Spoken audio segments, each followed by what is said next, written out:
ঢাকায় মহাসমাবেশ বা বড় ধরনের কর্মসূচি থেকে সরকারকে পদত্যাগ করতে সময়সীমা বেঁধে দিতে পারে দলটি। দাবি না মানলে পূজার পর অক্টোবরের শেষ সপ্তাহ থেকে বিএনপি অল আউট আন্দোলন শুরু করতে চায়। আপনার বাপ দাদার দেশ আপনাকে দাসকম দিয়ে দিয়েছে কে?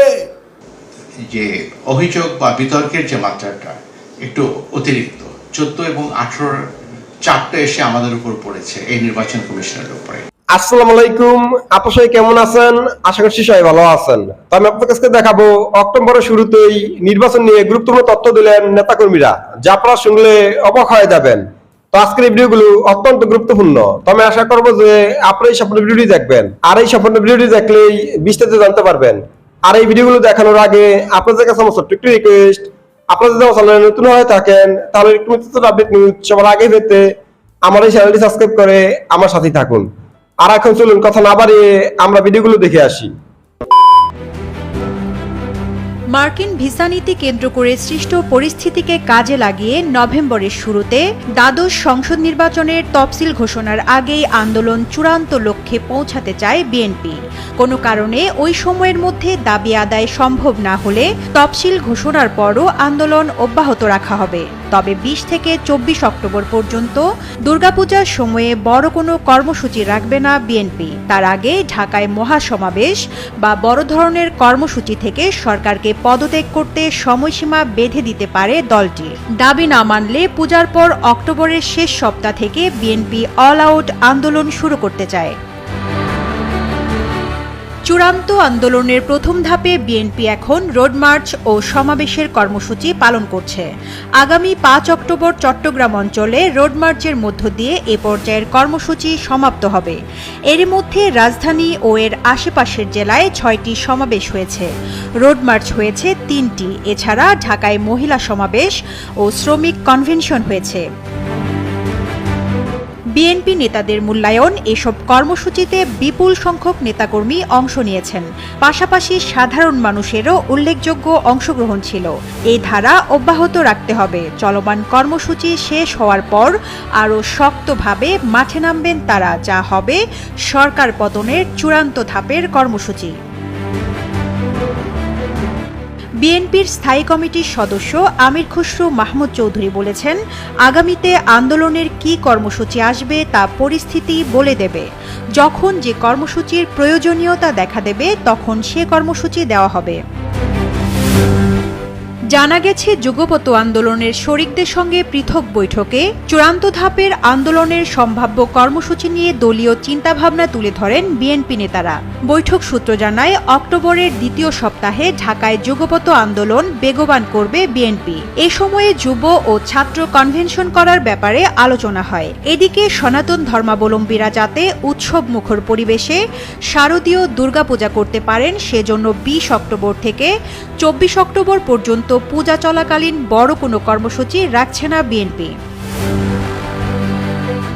বৈঠক সূত্র আরও জানায়, 18 অক্টোবরের দিকে ঢাকায় বড় সমাবেশ করে সরকারকে পদত্যাগে আলটিমেটাম দিতে পারে বিএনপি। দুর্গাপূজা শেষ হওয়া পর্যন্ত এই আলটিমেটাম চলতে পারে। তবে সরকার আলটিমেটাম মেনে পদত্যাগ না করলে তখন আন্দোলনের চূড়ান্ত ধাপে নামবে বিএনপি ও তার মিত্ররা। সেক্ষেত্রে ঘেরাও দিয়ে চূড়ান্ত পর্যায়ের এ আন্দোলন শুরু হতে পারে। শরিকদের সঙ্গে বিএনপির বৈঠকে সাবেক প্রধানমন্ত্রী ও বিএনপি চেয়ারপারসন খালেদা জিয়ার অসুস্থতা ও বিদেশে চিকিৎসার বিষয়েও আলোচনা হয়েছে। তাতে বিএনপির পক্ষ থেকে জানানো হয়, বিএনপি জার্মানি অথবা যুক্তরাজ্যে খালেদা জিয়ার চিকিৎসা করাতে যাচ্ছে, আর সরকারের পক্ষ থেকে সিঙ্গাপুরে চিকিৎসা নেওয়ার শর্তের কথা বলা হচ্ছে। তবে খালেদা জিয়া বিএনপি নেতাদের জানিয়েছেন, কোনো শর্ত মেনে তিনি চিকিৎসা করাতে চান না। বর্তমান যে নির্বাচনটা করতে যাচ্ছে সেটার একটা বিশেষ দিক হচ্ছে যে অভিযোগ বা বিতর্কের যে মাত্রাটা একটু অতিরিক্ত, 14 এবং 18 চাপটা এসে আমাদের উপর পড়েছে এই নির্বাচন কমিশনের উপরে। তো নির্বাচন যেটি হতে যাচ্ছে সেটা ব্যাপারে আপনাদের উপর যে দায়িত্ব অর্পিত হবে, সেই দায়িত্বটা স্ট্রিক্টলি প্রতিপালন করতে হবে। আমরা কিন্তু কঠোরভাবে নির্বাচন কমিশন থেকে সেটি পর্যবেক্ষণ করব, জানার চেষ্টা করব আপনারা কে কীভাবে দায়িত্ব পালন করছেন। আমরা বিভিন্ন মাধ্যমে তথ্য সংগ্রহ করব, তথ্য সংগ্রহ করার চেষ্টা করব। আমার বিশ্বাস যারা দায়িত্বশীল পদে যে উপজেলা নির্বাহী অফিসাররা আছেন তারা নির্বাচনের যে গুরুত্ব, তাৎপর্য, আমি খুব বেশি তাত্ত্বিক দিকে যাচ্ছি না, যেহেতু বাংলাদেশ একটি প্রজাতন্ত্র এবং বাংলাদেশ সার্বিকভাবেই প্রজাতন্ত্র, আমাদের কেন্দ্রীয় সরকারও প্রজাতন্ত্র, স্থানীয় সরকারগুলোও কিন্তু প্রজাতন্ত্র, কারণ সেখানেও কিন্তু নির্বাচনের মাধ্যমে, প্রজাতন্ত্র অর্থ প্রজারা তাদের প্রতিনিধিদের মাধ্যমে যখন শাসন করে ওটাকে প্রজাতন্ত্র বলে। আমাদের ইউনিয়ন কাউন্সিলগুলিও প্রজাতন্ত্র, কাজে আমাদের সার্বিক শাসন ব্যবস্থাটাই কিন্তু প্রজাতন্ত্র, অর্থাৎ run by elected representatives of the people. So এই জিনিসটা একটু মাথায় রাখবেন। আর একটি জিনিস হলো নির্বাচন নিয়ে বিভিন্ন ধরনের বিতর্ক সমালোচনা হতে পারে। অতীতেও যে হয়নি তা না, হয়েছে, সবসময় হয়েছে। আমরা যদি 50, 60, 70 বছরের ইতিহাসও ঘাঁটি, এমনকি ব্রিটিশ আমলে যে নির্বাচনগুলো হয়েছে সেখানেও সেই নির্বাচনগুলো নিয়ে কিছু কিছু ক্ষেত্রে তখন হয়তো এর মাত্রাটা অনেক কম ছিল। আর আমরা বর্তমান যে নির্বাচনটা করতে যাচ্ছি সেটার একটা বিশেষ দিক হচ্ছে যে অভিযোগ বা বিতর্কের যে মাত্রাটা একটু অতিরিক্ত। 14 এবং 18 চারটে এসে আমাদের উপর পড়েছে এই নির্বাচন কমিশনের উপরে। কাজে আমরা নিরলস পরিশ্রম করে যাচ্ছি মানুষের যে এগুলো সত্য হতে পারে, অসত্য হতে পারে, মিথ্যা হতে পারে, সত্য হতে পারে, আমরা সেদিকে যাচ্ছি না। কিন্তু আপনাদের মনে রাখতে হবে যে ক্রেডিবিলিটি বলে একটা শব্দ আছে, ক্রেডিবল। এই শব্দটা শুধু আমাদের দেশের আইনে নয়, সব দেশের আইনে এবং আন্তর্জাতিক যে ICCPR আছে, universal declaration of human rights, সেখানেও কিন্তু ডেমোক্রেসির ক্ষেত্রে এই শব্দটা ব্যবহার করা হয়েছে, নির্বাচনগুলো ক্রেডিবল হতে হবে। সো ক্রেডিবল তখনই হবে যখন আমরা আমাদের দায়িত্ব পালনের মধ্য দিয়ে স্বচ্ছতাটা প্রতিপাদিত করতে পারবো। আমরা যদি নির্বাচনটাকে দেখাতে পারি জনগণকে, যেটা আজকাল খুবই সম্ভব এই ইয়ের কারণে, ডিজিটাল প্রযুক্তির কারণে, তাৎক্ষণিক তথ্যগুলো মিডিয়ার কর্মীরা ধারণ করে সরাসরি সম্প্রচার করতে পারেন। এদিক থেকে কিন্তু জবাবদিহিতাটা অনেক সহজ হয়ে গেছে এবং নির্বাচনের স্বচ্ছতা যে এটা শুধু যে ইট শ্যাল বি ডান ফ্রিলি তা না, বা fairly, it must be seen to have been done fairly.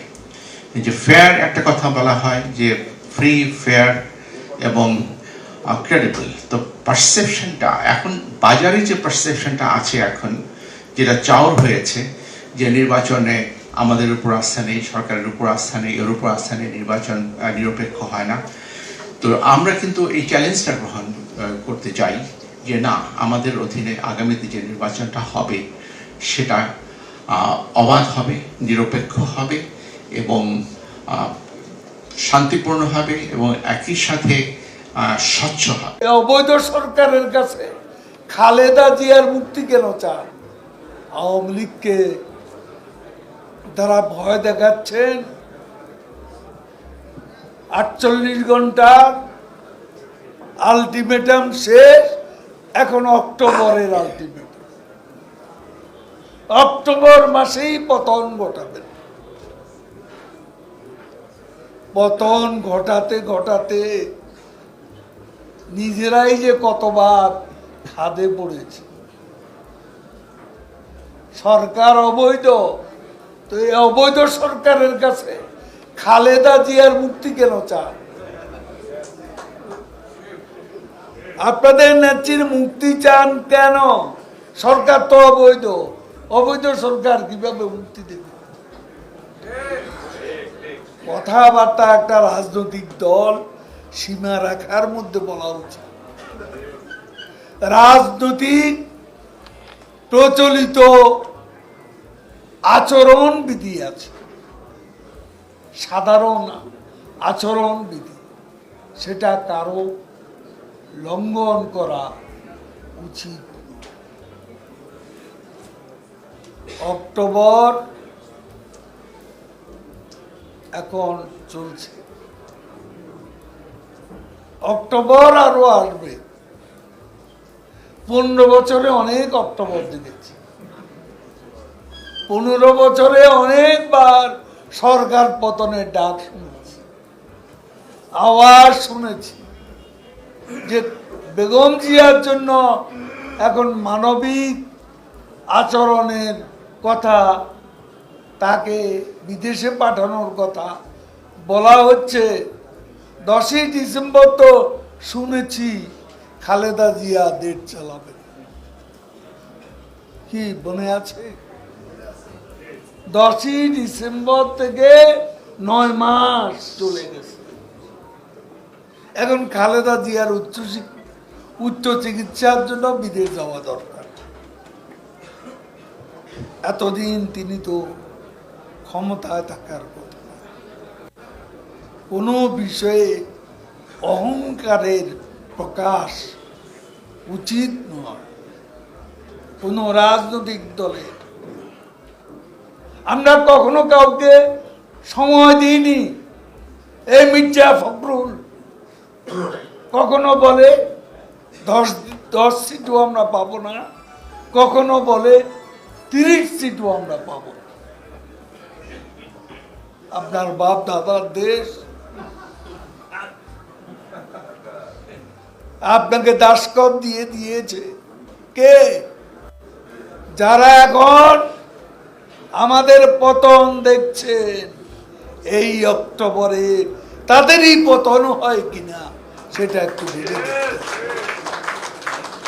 নিজেদের পতনের জন্য অপেক্ষা করুন। ভুলের রাজনীতি আপনাদেরকে পতনের দিকে নিয়ে যাচ্ছে। আমাদের শিকড় মাটির অনেক গভীরে। এটা ধাক্কা দিলে আওয়ামী লীগ পড়ে যাবে, ওই দল আওয়ামী লীগ। কিন্তু আমরা চাই ভোটের অধিকার। আমার দেখেন আজকে 30-32 বছর বয়স হয়ে যাচ্ছে, আমি কিন্তু এখনো ভোট দিতে পারি না। আমরা বলছি না যে আপনি ক্ষমতা থেকে নামেন, বলছি না, আমরা বলছি আমাদের ভোট অধিকার ফিরিয়ে দেন। আপনার ভোট অধিকার নিয়ে আমরা রাস্তায় নেমেছি। এই উপলক্ষে আজকে আমাদের এই সমাবেশ। আমরা কখনোই উন্নয়নকে বাধাগ্রস্ত করার জন্য এই সমাবেশ করছি না। যেখানে আমাদের বাংলাদেশের একজন প্রধানমন্ত্রী 2018 সালে নির্বাচনে বাংলাদেশের জনগণ দেখেছে রাতের অন্ধকারে কিভাবে ভোট চুরি করে ক্ষমতায় এসেছে। এটা আমি আপনি কেউই কিন্তু ভোট দিতে পারে নাই। এমনকি সে নিজেও ভোট দিয়েছে কিনা এতেও আমার সন্দেহ আছে। এই ভোট চোর অবৈধ প্রধানমন্ত্রীর ক্ষমতা থেকে টেনে হিঁচড়ে নামানোর জন্য আমাদের আজকের এই সমাবেশ। আর এই সমাবেশকে ঘিরে এই অবৈধ ভোট চোর সরকারকে আমরা বাংলাদেশ জাতীয়তাবাদী মহিলা দল দেখিয়ে দিতে চাই যে আমাদের যে মহিলা দলের যে শক্তি, এই শক্তির কাছে অবৈধ ভোট চোর সরকারের শক্তি কোনো রকম কোনো বাধা আমরা মনে করি না। আমি আশা করছি যে আপনারা সকল ভিডিওটি দেখেছেন। তো আপনাদের যদি বেশি ট্রেনিং কোনো মতামত থাকে আমাকে অবশ্যই কমেন্টে জানাবেন। আর আপনারা যদি আমার চ্যানেলে নতুন হয়ে থাকেন তাহলে আমার এই চ্যানেলটি সাবস্ক্রাইব করে আমার সাথেই থাকুন। তো দেখা হচ্ছে পরবর্তী ভিডিওতে। সেই বন্ধু সবাই ভালো থাকবেন, সুস্থ থাকবেন। আল্লাহ হাফেজ।